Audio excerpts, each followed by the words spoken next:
Because of what Joe Biden did at the southern border for 4 years, we had record increases in migrant crime, in fentanyl deaths, and in just floods and floods of people who shouldn't be in our country who came into the United States of America. Joe Biden opened up the American southern border and allowed the cartels to turn it into their playground. The good news is, as President Trump said last night at the State of the Union, it turns out we didn't need new laws. We didn't need fancy legislation. We just needed a new president of the United States. The people who have come up and said we've seen a reduction in 85% of the number of people who are dying at the American southern border. I have some bad news and some good news. And the bad news is that because of what Joe Biden did at the southern border for 4 years, we had record increases in migrant crime, in fentanyl deaths, and in just floods and floods of people who shouldn't be in our country who came into the United States of America. We also have a number of ways in which the cartels became more advanced,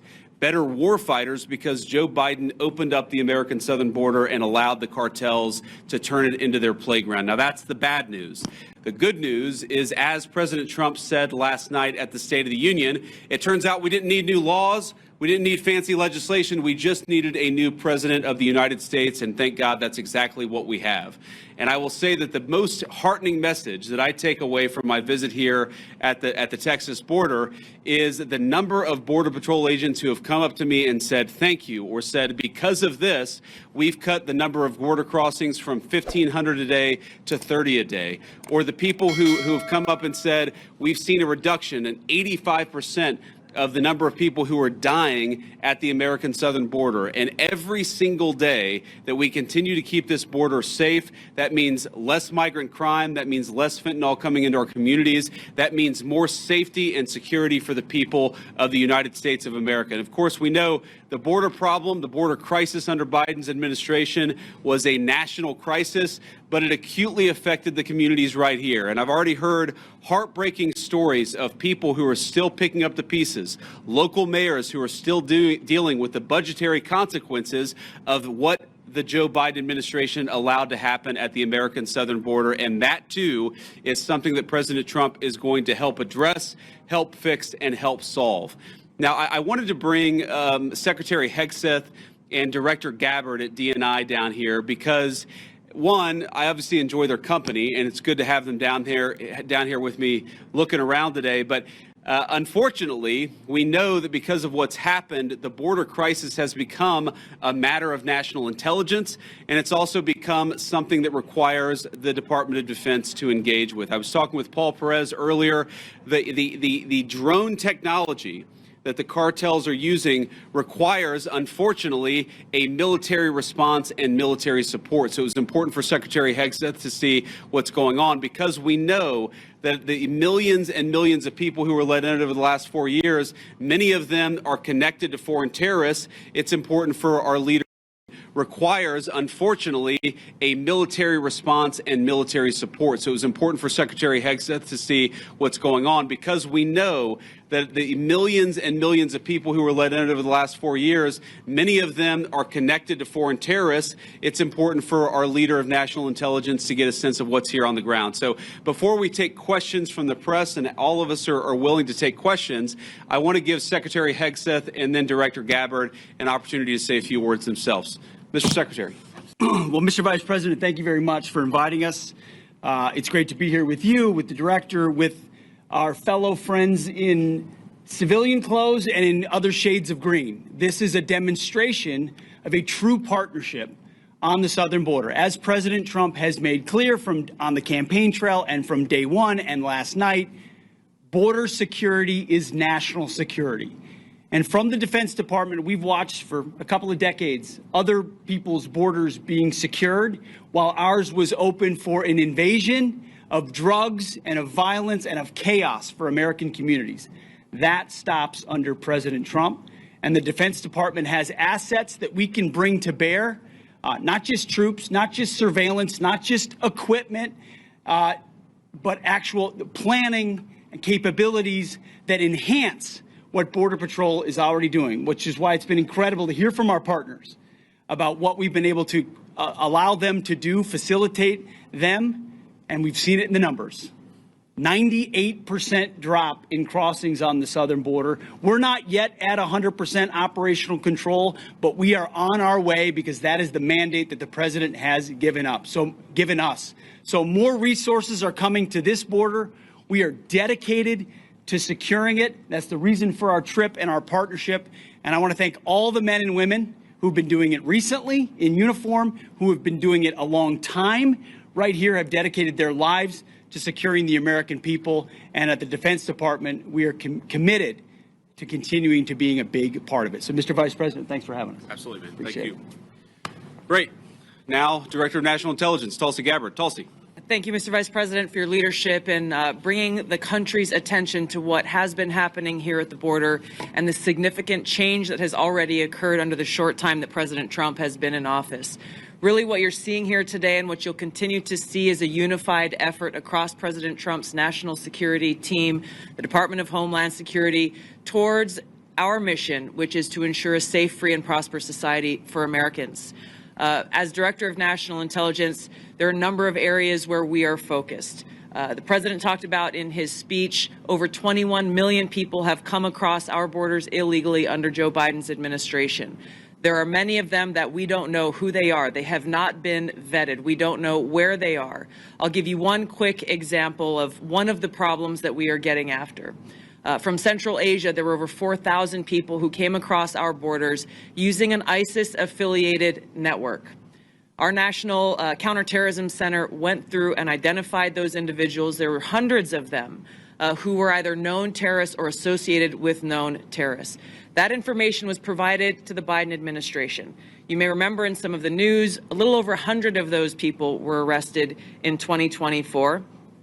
Of those who were arrested, only 8 were either deported or remained in custody. Only 8. The rest of them were released back into our country. Where are they? What are they doing? What may they be plotting? This is just the beginning. There are many, many areas that we need to stay very focused on, working with the Department of Homeland Security, working with the FBI to ensure that we're keeping the American people safe. Our Counterterrorism Center is working on making sure that we have that single source for vetting so that we can figure out who is actually in our country and identify those who pose a threat and get them removed. The president's designation of the cartels as foreign terrorist organizations falls directly into this, especially as we're seeing some of the tactics that these cartels are using reflect some of the tactics that we've seen used by Islamist terrorists in countries that many of us have served in overseas. Our mission is very clear. Our objective is to keep the American people safe. I'm grateful to be a part of this team that President Trump has assembled to accomplish that mission. Thank you. Great. So before I take questions, let me just say 2 final things. First of all, the reason why we've seen, as Pete said, a 98% reduction of border crossings, the reason why this particular site has gone from over 1,500 crossings per day to 30 crossings per day is because President Trump has empowered and, in fact, demanded that his whole government take the task of border control seriously. And that's exactly what we're doing. And of course, and this leads to my final point before we take questions, it is impossible to do without the men and women on the ground who are actually doing the hard work. They just want to be empowered to do their jobs. President Trump has made that possible. So from the bottom of my heart and for a grateful nation, to every person I've met here today, thank you for working hard on the American people's business. It's been an honor to be with you. It's been an honor to see what you do, and we're going to keep on supporting you over the next 4 years. Congressman Gonzalez, thank you for being here, and thank you for your leadership. And now we'll take some questions from reporters. Sir. So, as you guys have been exemplifying for today, that border crossings are down. A lot of attention has been turned to the interior, since obviously there's been a lot of illegal immigrants. What is, in your opinion, the biggest obstacle to actually carrying out President Trump's mass deportations? Even though, yes, like apprehensions and arrests and deportations have gone up in his first month, but a lot of people are expecting a bigger capacity for deportation. So what's the biggest hurdle? So let me say a few things about that. So first of all, Rome wasn't built in a day. And we have seen pretty significant increases in deportations and apprehensions and arrests. But we have to remember that President Biden gutted the entire immigration enforcement regime of this country. We are trying to rebuild so that we actually empower people to enforce the immigration laws of the American people. It is common sense. It's what the American people want us to do. There are a couple of other things that we're working on. And I don't want to get ahead of any public announcements, but one of the ways that we wanted to make sure that we're enforcing our border is that we make it easier for people who are here illegally to go back home of their own accord.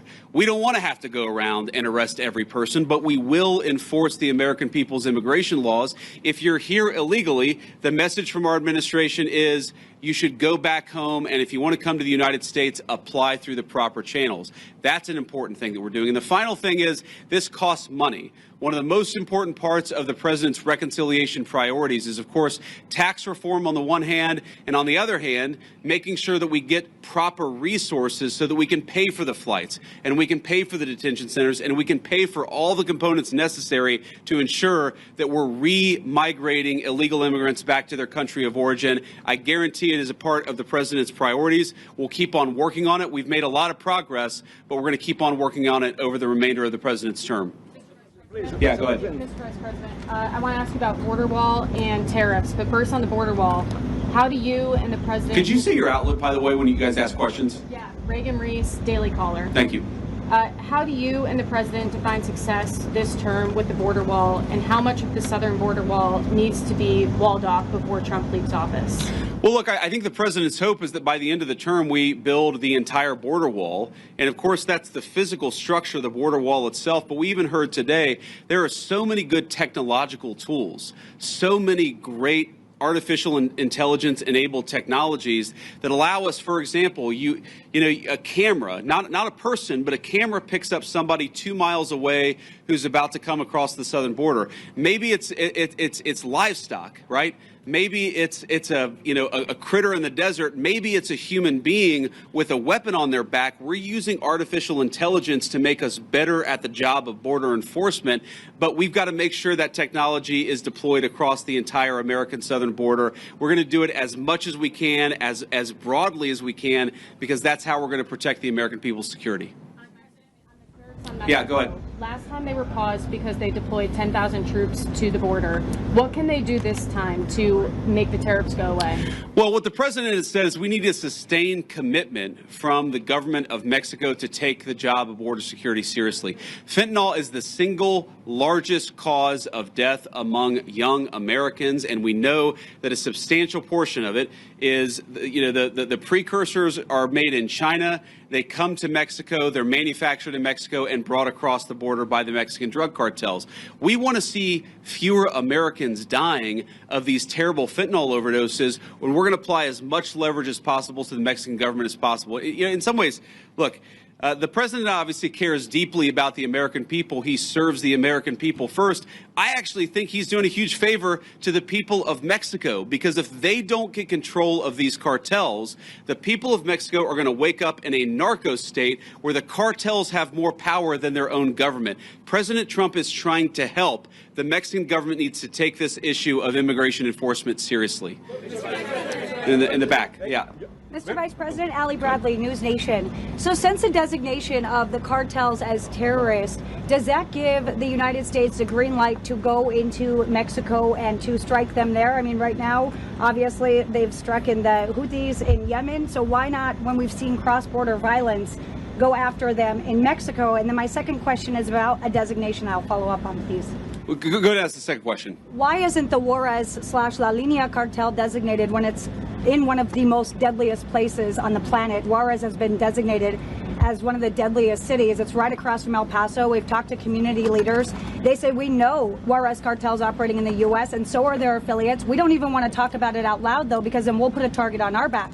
They're scared. Border Patrol even thought they were designated, but they're not. The State Department didn't tell me why. So on that, we're looking at additional organizations. Obviously, this is the determination of whether to determine a particular organization, a terrorist organization, is something that we consult with our leaders of the Department of Defense. We also consult with our friends in other governments. We maintain the optionality to designate further organizations, terrorist organizations, if we feel that we need to in order to protect the American people. And I think President Trump has made it very clear he's not going to be shy about designating some of these cartel organizations as terrorists if he thinks he has to protect the American people. Your first question was about American forces to strike. Oh, sorry. Yeah. So, look, I'm not going to make any announcements about any invasions of Mexico here today. The president has a megaphone, and of course, he'll speak to these issues as he feels necessary. But what designating cartel organizations allows us to do is deploy the full resources of the United States military to engage in serious border enforcement. Of course, the president is going to make the determination about how we deploy those forces. But our hope is that Mexico takes this job seriously. We don't want to have negative relationships with the Mexican government. We want the Mexican government to help itself, but also in the process to help the American people by taking these organizations seriously. It's going to destabilize the entire country of Mexico, the entire government, if they don't take it more seriously. We're hopeful that they will. And if they don't, then of course, we'll figure out what to do from there. So, you just mentioned something about invasion of Mexico. Is there any talk or any thoughts about actually U.S. military forces going into Mexico? No. Next question. On tariffs, are any other industries other than automotive reaching out to you guys to carve out special deals? And did the automotive industry know this was coming before today? Well, a number of industries have reached out to us to ask us for exceptions to the tariffs, but I think the president's been very clear here that he wants the tariffs to apply broadly. He doesn't want to have 500 different industries getting 500 different carve-outs, and the way to avoid application of the tariffs is to have your factory and have your facility in the United States of America. That is the way. Invest in America. That is how you will avoid being penalized by these tariffs. Sir. Vice President, KSAT 12, John Paul Barajas. You've been talking about the improvements that your administration has done here with the crossings. Can you talk about the decline prior to President Trump taking office under the Biden administration? Well, I think like so many Americans, apparently members of the Mexican drug cartel figured out in November and December after the election that Joe Biden was asleep at the wheel and they had to be dealing with the then president-elect and now president.